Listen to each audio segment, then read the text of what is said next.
Have you ever seen the original Miracle on 34th Street? I'm talking about the original 1947 black and white version starring Edmund Gwenn. Well, there's a scene in there between a mother and a daughter. The mother is Doris Walker, played by Maureen O'Hara, and her daughter is Susan Walker, played by Natalie Wood. And little Susan is having a hard time believing that Mr. Kringle actually is Santa Claus. And her mom tells her that she needs to have faith in him. Well, little Susan gets confused by this, and she says that doesn't make any sense. And here's what her mom tells her in response. Her mom says, faith is believing in something when common sense tells you not to. And in response to that, little Susan just kind of goes, huh? Well, I think we could all say that. Is that really what faith is? Well, not biblically speaking, it's not. Although that is the leading perception, I think, of what faith means that's out there in the world right now. And so we have a lot of people saying, oh, you Christians say you have faith. That means that you believe something even though there's no evidence for it and it's completely irrational to believe it. That's not what the Bible means by faith. If we look at Matthew 22:37, Jesus says, love the Lord your God with all your heart and with all your soul and with all your mind. How quickly some of us in the world of Christianity focus on those first two. We're more than willing to love God with all of our heart and with all of our soul, but we forget that we're also commanded to love him with all of our mind. Well, if Jesus wants us to love God with all of our mind, that doesn't mean that that means that we're not supposed to be checking our mind at the door. We are allowed to use it, and when properly used, it will in fact point to him. And as a matter of fact, if we look through the New Testament, we find examples of the apostles using their minds when they are trying to preach the gospel and spread the gospel to the Roman Empire, the world of the Roman Empire. If you look at Acts chapter 14, Paul and Barnabas have just shown up to this town Lystra, and they've just healed a man who's lame.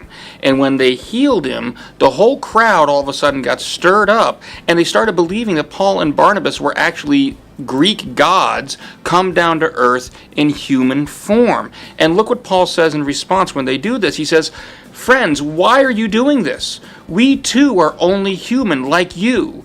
We are bringing you good news, telling you to turn from these worthless things and to the living God, who made the heavens and the earth and the sea and everything in them.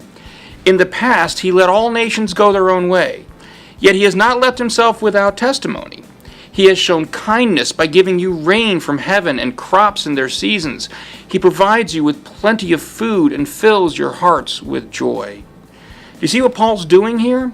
He's using things that these Greek folks are familiar with and arguing from that, pointing to the one true God. And in case people are wondering, they're thinking, well, then why wasn't God more revealing himself more to us explicitly before this? Well, he says, well, in the past, he's let people go their own ways. He kind of addresses that as well.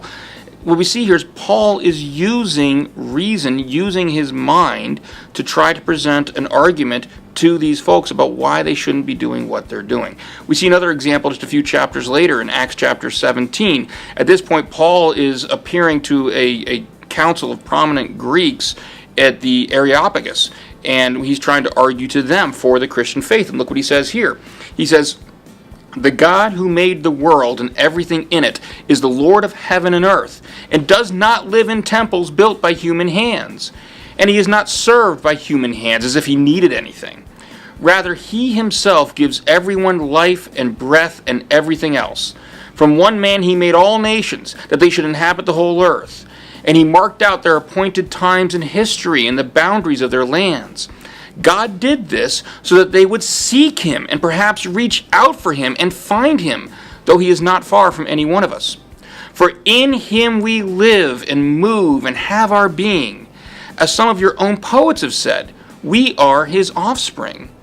So here we have an example of Paul appearing before these prominent Greek thinkers, and he's using things, he's directly attacking some of what they believe, saying that God is not living in temples built by human hands, and he's presenting an argument using reason for God. As a matter of fact, he takes it even one step further. He goes ahead and incorporates some Greek poets, some of the poets that they're familiar with, and says, even as some of your own poets have said, X, Y, and Z.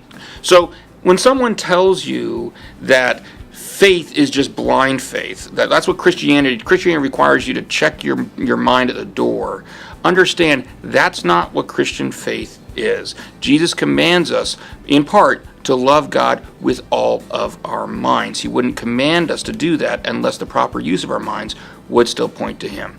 Hey, if this is of interest to you, I wanted to let you know that we have a new program coming up here starting in September on the Trinity Joppa channel. It's going to be called Pocket-Sized Apologetics, and it's going to be help train Christians to use our minds to worship God, to point to God. But it's going to be really short. We're talking about videos that are just a few minutes long. Just each one's going to be pocket-sized, just a one little thought to help you get through your week, and they'll build on each other. So each week, everybody's got time for us. Each week we can learn a little something new to help us fulfill that command from Jesus Christ to love the Lord your God with all our minds. I hope to see you then. Stay tuned. It's going to be coming up in September. God bless.